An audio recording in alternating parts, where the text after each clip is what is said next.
Oh boy.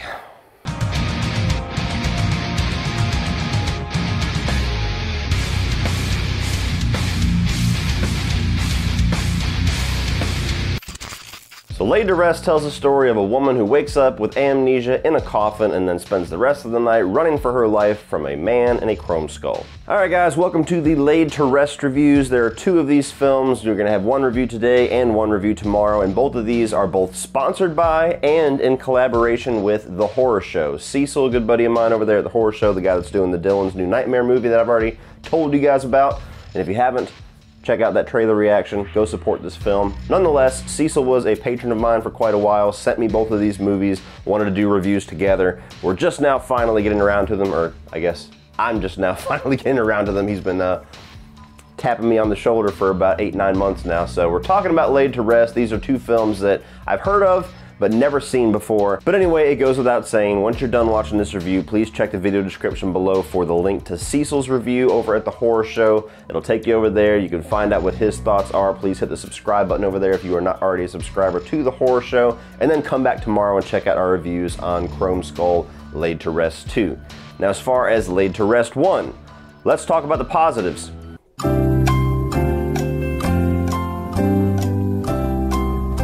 If you like gore, the director is a special effects guy, so he tries to put a lot of focus into the gore and the kills. I have some more things to say about the kills, but if you like gore, if you like gory slasher kills, if you like blood and brains and guts and all that kind of stuff, Laid to Rest does have that. So if you're coming into a slasher film purely for the carnage candy, this one does have plenty for you to chew on. That's pretty much it for me. I'm not gonna lie, I really disliked this movie. I'm hoping the second one is much better, I'll just say that. Laid to Rest, wow. Clearly this is a very low budget film. I mean, it opens, you can tell by the way that it's shot, you can tell by the acting quality very quickly that this is a independent, very low budget, kind of a throwback-ish slasher film. And I don't quite know who this is marketed towards, because the throwback side of things doesn't quite work if you're throwing back to the flaws of that genre, and this movie has all of them. It has very bad acting, it has a very simple and kind of a boring story where it's just insert random character that has amnesia for random reason, and she's running around interacting with different people and getting them killed throughout the entire night.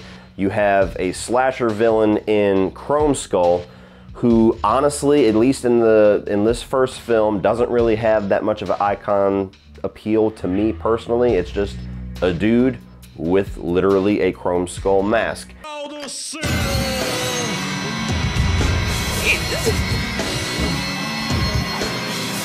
It's not really intimidating to me.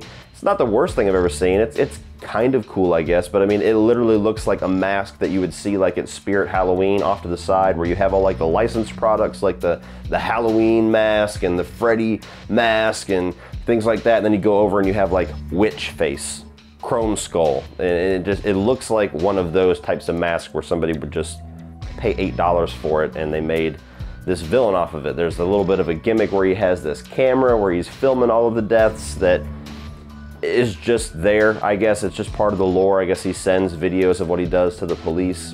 Kind of a narcissist, I guess, but they never really do anything interesting with that aside from requiring the protagonist, I guess, the main girl, to go and get a tape at some point to satisfy this killer.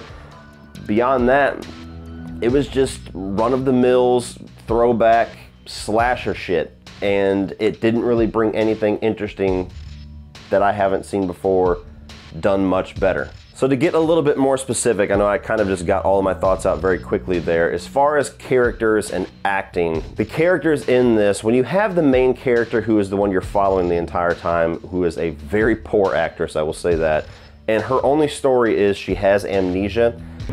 I was in a box. We're sorry. You're off to help me. Tucker tells me I picked you up on the street. That you were coming from a cemetery. So you got a name? Probably. And it's one of the most annoying representations of amnesia I've ever seen. Now, I'm not a doctor. If any of you are, or if any of you know well enough, like the different symptoms of amnesia. The whole thing where she like forgets what to call shit, like she calls a coffin a dead box. And she just, that was so annoying to me. Every time she tried to think of something, she would call it like the most like 2-year-old or 3-year-old interpretation of what that should be. Again, maybe that's accurate to the disease of amnesia. I'm really not sure, but to me it was not entertaining. And they keep setting this up like there's gonna be some big reveal in the movie where the amnesia is gonna come into play at some point. Like maybe she's the accomplice to Chromeskull, or maybe, you know, who knows, that's his fucking girlfriend, you don't know. But it's set up like the eventual reveal of why this chick lost her memory, or what the memory that she lost was, is going to play a part in it. No, he gives her a camera, you find out she's a hooker. Cool. And the other characters, I'll say this, this isn't really a positive, this is just something that at least kind of caught my interest slightly throughout the movie. There's a lot of recognizable faces in this film, which kind of surprised me. You get Lena Headey, which, you know, Cersei from Game of Thrones, or what I like to think of as Ma from Dread. She, you know, I love her to death. She's okay in this. She's not in it for very long, but she's in this. You get the dude who is the asshole with the mullet in Heat that Robert De Niro killed at the very end, who's like kind of a sheriff or something in this one. You get the dude who played Havoc in a couple of the X-Men First Class movies in this. You get Thomas Dekker, I believe his name was, who did the Sarah Connor Chronicles, and he was in the fucking Nightmare on Elm Street remake. Every time there was somebody that I recognized, I was like, how did they convince you to be in this piece of shit? But yeah, all the side characters, despite the fact that some of the more recognizable faces, they didn't really go anywhere either. They were just stock slasher characters that gets tied in with this girl, and a couple of them, they keep going to try to rescue her for some odd reason where I failed to believe that they would honestly give a fuck past a certain point. Especially when the one dude lost his wife. That would just be a vendetta to get the killer, not to save her. But nonetheless, characters did absolutely nothing for me in this film. Now you get to the story, which is kind of tied in with what I was already talking about with the main character. The story is literally, chick wakes up with amnesia and there's a killer running around. And the movie is very small scale. It has like 3 locations and they're all very close to each other from what you can tell. And it's just, they don't really seem to utilize that isolation very well. It's just, hey, I'm at a funeral home, let me run away from Chromeskull. Hey, I'm at this bitch's house, now let me run away from Chromeskull. Now I'm back at the funeral home, and oh, Chromeskull's here. Now let me go to this In-N-Out Mart. Oh shit, everybody's dead. And let me chill out in the fucking freezer for a while. And it just, not very much is good about this movie. That's gonna be a recurring theme. I'm gonna be struggling for things to talk about beyond don't watch it. Now moving into the kills, like I said, there is a good amount of gore here. So if you like that, if that's purely what you're coming to a movie like this for, you might enjoy it for that alone. To me though, it definitely goes over the top and goes over the line of plausible gore. Like, this is not Jason Voorhees. This is not a superhuman killer. This is not Victor Crowley, where the over-the-topness actually fits the villain, and you can see him ripping skulls off and everything like that. But you'll get like kills in this where a knife is stuck in a dude's face and he just grabs it and pulls it upwards and it slices all the way through his skull apparently, and you just see like half of a face. That shit would never happen. So as soon as I saw it, I'm like, okay, so he just sliced through a skull with fucking effortless. Nah.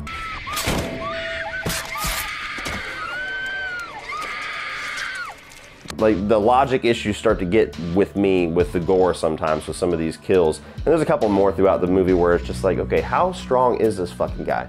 Now again, I totally get it. Like I've said it before, sometimes if you're on board for the movie, if you're having fun with it, stuff like that's not gonna bother you at all. If you're on the opposite end of the coin and you're really not enjoying it, shit like that's just going to stand out even more. And it's just gonna be one more thing that you don't like about it. So, totally fair. I'm making fun of the logic in a B low-budget horror film. You got me. And coming all the way down to the ending, where, you know, if you're going to build up this killer as like this unstoppable guy who's such a narcissist that he can send tapes of his kills for God knows how long to the cops and they can never catch him. He's taking bullets left and right. He's getting injured left and right and getting knocked the fuck out left and right in this movie to where it's almost like a pathetic version of Jason Voorhees where it's like, okay, he keeps coming and keeps coming and keeps coming, but he just looks like a bitch because everybody keeps knocking him down. Nonetheless, when you get to the end of this and they basically defeat him because he keeps putting like this fucking glue or something on his mask throughout the entire movie to put his mask back on every time it gets knocked back off. And they switch it with like some kind of an acidic chemical. So he's like, oh shit, let me put this mask back on. Oh, my face is melting. To me, that was lame. That was really lame. Like, first of all, I mean, that's just a lame writing thing to have at the end of the movie. Like, okay, you're gonna continuously put glue on your fucking face by your eyeballs and everything because I guess you're too cool to have a strap that's holding this mask on, and ultimately that's just gonna lead to the killer's downfall. That feels like they had no other idea, and they're saying, okay, well, we're gonna make it to where he gets acid in his face, so we're gonna make the mask something that he has to glue on the entire movie, and we'll just make it this thing. And finally, this movie is paced extremely strange. Like, it's very slow to start, and you're kind of just asking questions throughout the first 15 minutes or so of it. And then it kind of gets going, and then it slows way the hell down in the second act again, and gets a little bit monotonous. And then they try to go a little bit crazy in the third act where he's in this In-N-Out Mart, this little convenience store, and a lot of deaths are happening. And you just get this weird, like, kind of a happy ending, I guess, but kind of not, to where it feels like the ending is rushed, even though by this point you're waiting for the movie to end. Very strange pace for a slasher film, in my opinion. But all in all, guys, I can't think of anything else to talk about with this movie. I did not enjoy it at all. I'm sorry, Cecil. I'm praying that you sent me these movies and wanted me to review them because you knew I would hate them and you just wanted to see how funny I would be talking about it. And if that's the case, hopefully I satisfied. But if this is like one of your favorite movies and you were really hoping I was gonna love it, sorry. All in all, guys, if you're really into low-budget B-movie schlocky stuff, if you just kind of dig that quality of film, maybe this will appeal to you. Beyond that, to me, this represents everything that is bad in the slasher genre, and this is like everything that I would not want people to think of the slasher genre wrapped up into one film. It just did not work for me at all. And I was honestly struggling to get through it. I'm struggling now just talking about it, and that's not something that happens very often.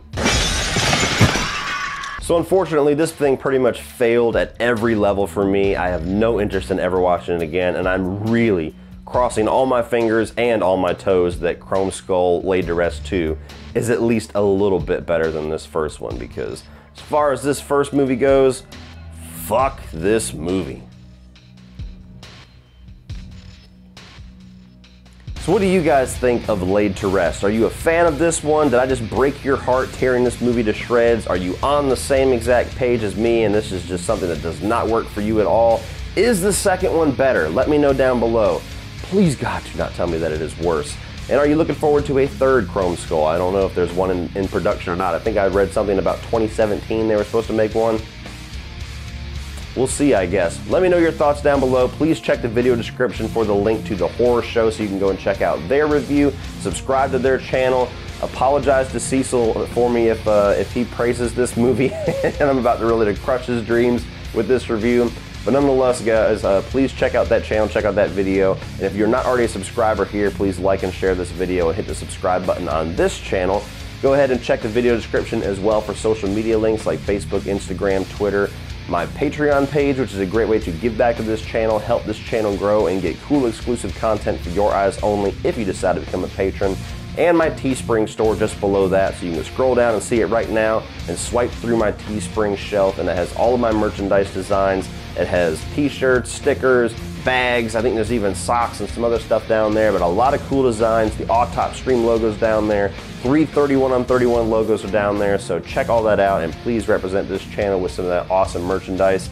And beyond that, guys, if you want to check out some more of my videos, you can check out a few more by clicking right over here.